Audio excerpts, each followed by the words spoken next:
everything that they see. Every little bit helps. We are following up on every lead, whether it's in Cambria or still here in Clovis. So while there's a team over in Cambria following up on those leads, there's a big team here in the Clovis area that are following up on leads that come into the local area as well too. So it's trying to put all the pieces together on this homicide. Has he changed his appearance at all? The only thing we have on his appearance is that he may be a little dirtier looking, disheveled, and was dressed in dark clothing is the information we're being told. Can you be more specific about where he's hanging out, whether it's more residential areas or just the beach? It would be more of the sightings that we've been given have been more of the rural area and not in the residential area at this time. Any surveillance video of him anywhere? The only surveillance video we have is from when he originally went into Paso Robles with the truck itself. Talk a little bit about the terrain he's dealing with. My understanding is there's it's pretty rough in some areas, cliffs, some mountain type, low mountain type of areas, trees, shrubbery, that kind of stuff. Hard to get around. Well, it'd be hard to get around, but it could also be hard to be seen as well. So we're going to focus a lot of effort in those areas of trying to search for him.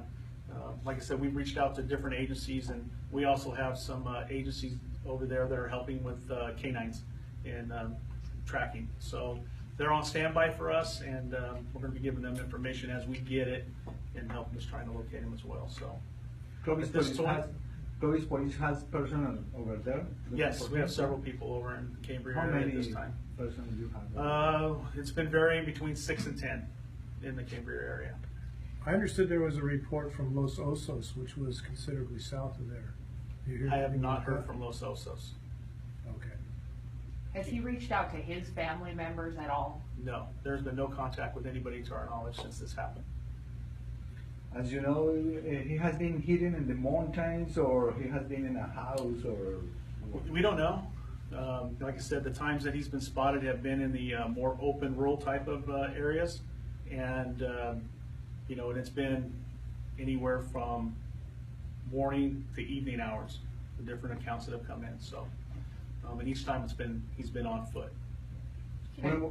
Say again about the Columbus Police. Do you have officers over there? Yes. Tell me about that. We have 6 to 10 detectives that are over there now, working that area. They've been over there since the beginning, since the time of this homicide occurred. Once we found out that there was a tie with him being in Paso Robles, we sent a team immediately over there once the van was located. And they've been there since. So we've rotated a few people in and out to keep a fresh perspective on some things. But yeah, they're over there putting in a lot of hours. according with the tips, when was the last time that have been seen?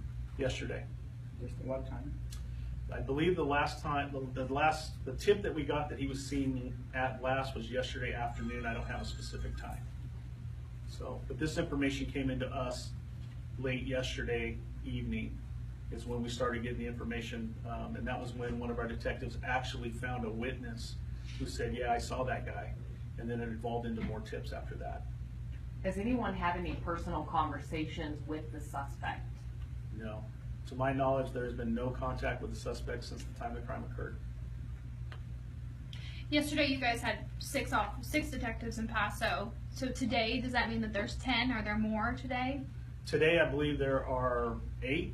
There's 8. that So are you over guys there sent now. out additional resources there. Yeah, and a couple have come and a couple have gone. So it's been consistently between 6 and 10 people throughout the last 3 days. Talk a little bit about what kind of schedule they're keeping, because I know I talked to one, he said they stayed in San Simeon last night. So are these guys working 24 hours, or what are they doing? The first day, they probably went 27 hours straight. And then since that time, they stopped and slept for about 4 hours. And then, last night they went until late again, got up early this morning and are back out there beating the bushes. So, What's going to happen when they find this guy, if they find this guy? well, we're feeling pretty optimistic right now that we're going to be able to locate him.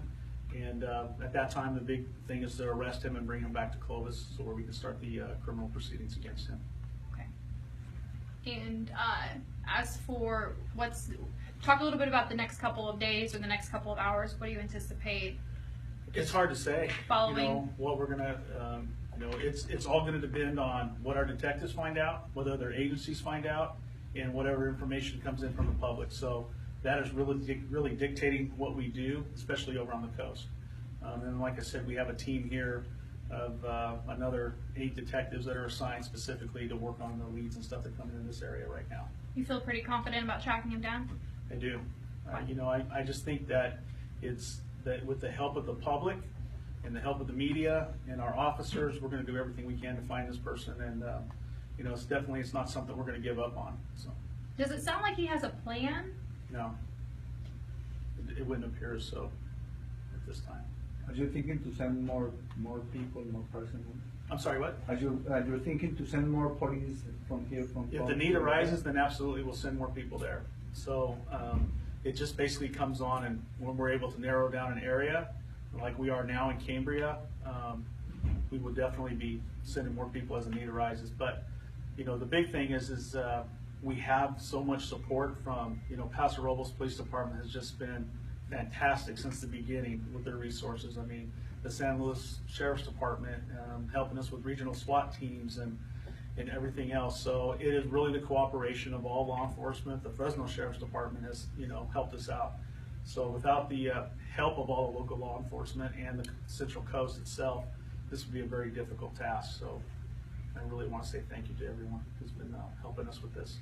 When he's in custody, what is he charges? What are you looking at? Right now, we'd be looking at a double homicide. So his charges would be the PC 187 murder. Why do you think he went to the coast? Is there a reason? Does he have friends there? Or? We don't know at this time why he went to the coast. You know, like I said, I don't know that there was a specific plan put in place for him. It doesn't appear to be. It just could have been, this happened and now I got to get out of here, and that's where he ended up. So, Any information if he has a job or he has been working or? no, there's nothing along those lines. Any other questions? You said the most recent tip came in when? Actually, about 15 minutes ago. What was saying it? it was, they saw him yesterday afternoon over in the Cambria area. So, Okay. and that came from actually a officer from another agency who called in and said, hey, I just found this witness who said this. So that's why it's really important. We just keep pushing it out there because the community, especially on the coast, seem to be really involved in trying to help locate this person. And you know, through the use of the media, the social media, I think we're getting the message out there, which is very helpful. Clarify that. So the officer spotted, or an officer, what someone reported to? An officer, I'm sorry, someone reported to an officer in the Cambria area that they saw the suspect yesterday afternoon, or somebody they believe to be the suspect. So the one thing about these tips that we're getting, they are all consistent in what they're describing as this person looking like, and they're all consistent within the area they're seeing this person. So that's why we give we're giving this a lot of credibility in what we're being told. You think he's gonna run out of resources if he doesn't really have money? Yeah, that we don't know. We don't know if he has money with him, but it would definitely appear that that could be a factor. And this is just the, you know, the resources that he actually has available to him. You know, our worst fear is somebody picking this guy up, thinking, oh, it's some poor guy on the side of the road. You know, we're going to encourage everybody to not pick up a hitchhiker, especially in that area. You know, if you see somebody who's suspicious, call the police department, and we'll get somebody over there right away.